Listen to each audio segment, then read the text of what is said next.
Karaniwang tagpo sa Ninoy Aquino International Airport ang ganitong mga eksena. Iyakan ng mga nagpapaalamang mga mahal sa buhay.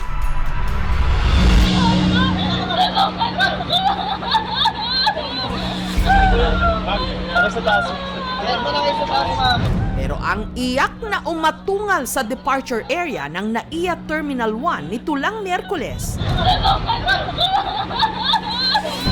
Iyak ng pagkadismaya mula sa isang OFW. Nung ang front page ng kanyang passport at hawak niyang boarding pass, pinagpupunit ng sarili pa man din niyang mister.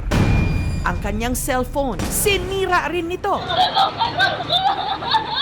Kaya naman napurnada ang lipad niya pa Doha, Qatar, kung saan siya lalapag papuntang Kuwait. Makakaisip ka? Hindi na, kasi pinunit niya yung passport ko eh. Bakit yung pinungot? Hindi ko alam, sira ulo niya asawa ko. Hindi ko alam na nandito yan, inabangan pala ako dito. Ang PNP Aviation Security Group agad rumisponde at kinastigo ang lalaki. Ayon sa misis na OFW, ang punot dulo ng ginawang eskandalong ito ng kanyang mister. Bakit ba siya nagagalit sa'yo? Hindi ko alam, nagsisilos na wala namang ebidensya. Ayaw niya nga na umalis ako. Pero sabi ko, magtatrabaho ako para sa mga anak namin. So anong plano mo ngayon? Nang-filehan siya ng case.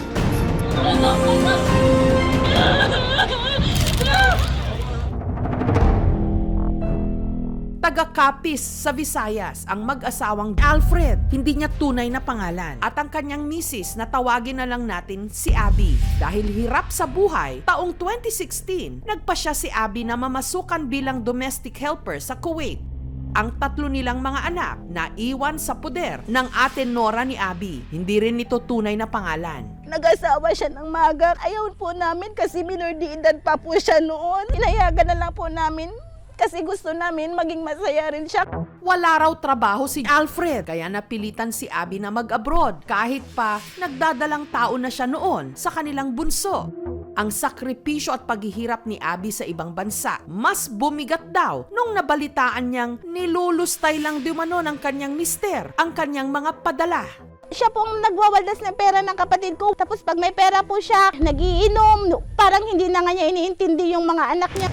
Ang ikinasasama pa raw ng loob ng ate Nora ni Abby, minsan na nga lang sa isang taon na umuwi ang kanilang kapatid, sinasaktan pa ito ng kanyang mister. Matagal na po niya sinasaktan kapatid ko po. Kahit isang pitik po, hindi po yan nakaranas ng pitik sa tatay namin at sa nanay namin.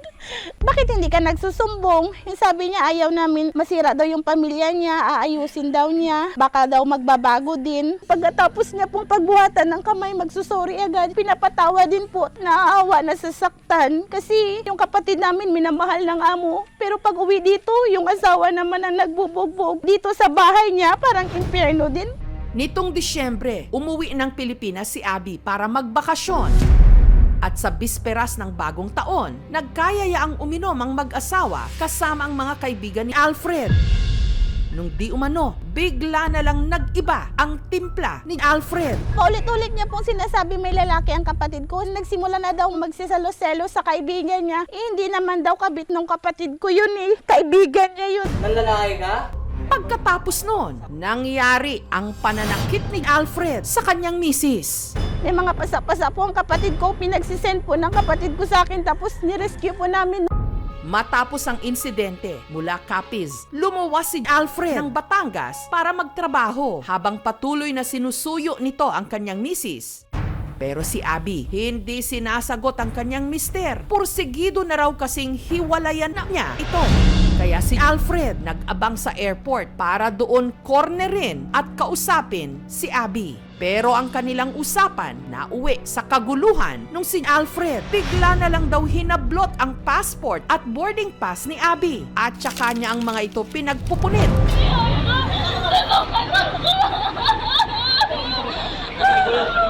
Para sa taas. Yan mo na kayo sa taas, ma'am.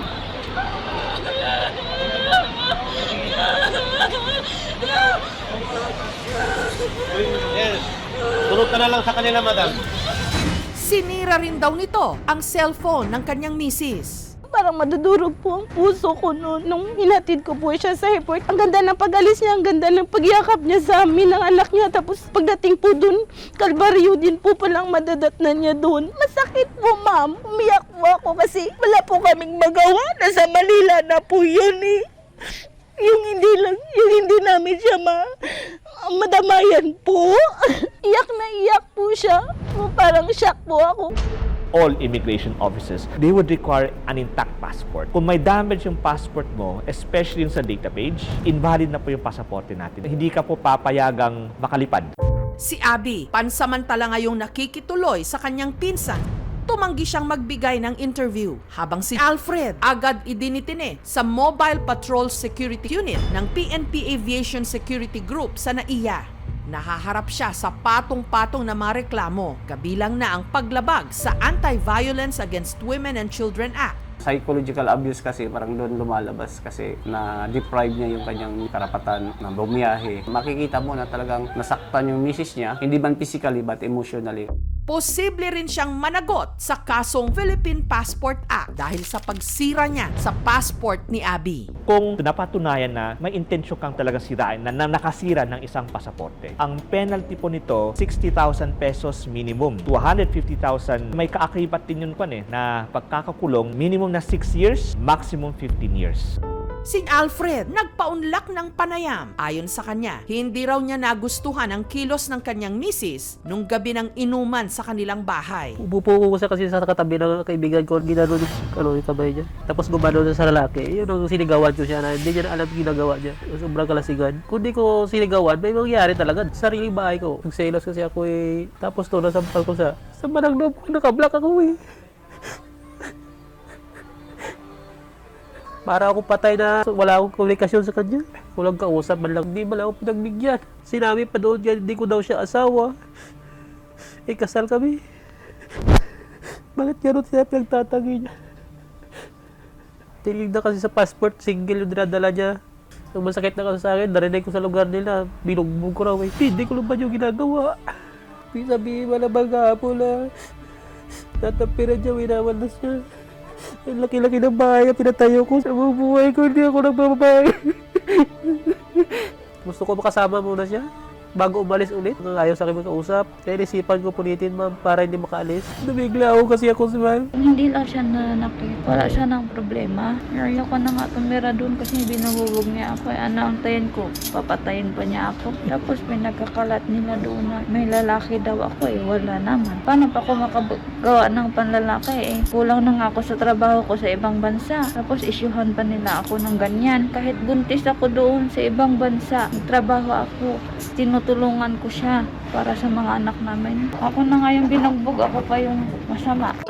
Samantala, para maayos ang mga dokumento ni Abby, ang Department of Foreign Affairs, Considering sa nangyari at alam namin urgent, pwede namin po siya matulungan para ma-issuean po yung passport niya at as soon as possible time. ang pinoproblema ngayon ni Abby, pambayad ng rebooking ng kanyang tiket. Sana matulungan siya, matuloy ang kanyang lakat doon sa abroad.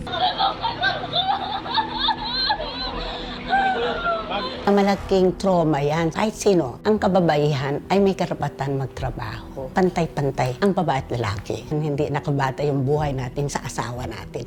Kadalasan ang hidwaan o conflict sa isang couple o mag-asawa ay nagsisimula sa maliliit na bagay at naiipon-ipon through the years. Ang danger dito, pag inipon natin yung sama ng loob natin, darating sa punto na hindi na talaga kayang hawakan, sumasabog na. Ang susi dito ay talagang magkaroon ng pagkakataon mapag-usapan. Ang dami-dami sa mga kababayan natin talaga mga OFW. No? Panataliin ang komunikasyon habang nandun sa ibang bansa. Ang importante, maglaan kayo ng oras. Para alam mo, importante ka sa akin eh. Bibigyan kita ng oras. Yung komunikasyon, isang kasangkapan to para mapatibay yung koneksyon ng mag-asawa. Sana mapatawad niya ako, ma'am. Hindi ko gusto makulong, ma'am. Kung yun ang gusto niya, tatanggapin ko. Basta mapatawad niya ako sa ginawa ko sa kanya, ma'am. Gusto ko po hindi siya makalabas kasi pag nakalabas siya, hindi namin alam baka mapatay pa niya kapatid ko. Selos at hindi pagkakaunawaan ang ilan lang sa mga anay ng relasyon. Hindi lang nito kayang bumura ng respeto at pagmamahal. Kaya rin nitong pumunit at sumira ng mga pangarap.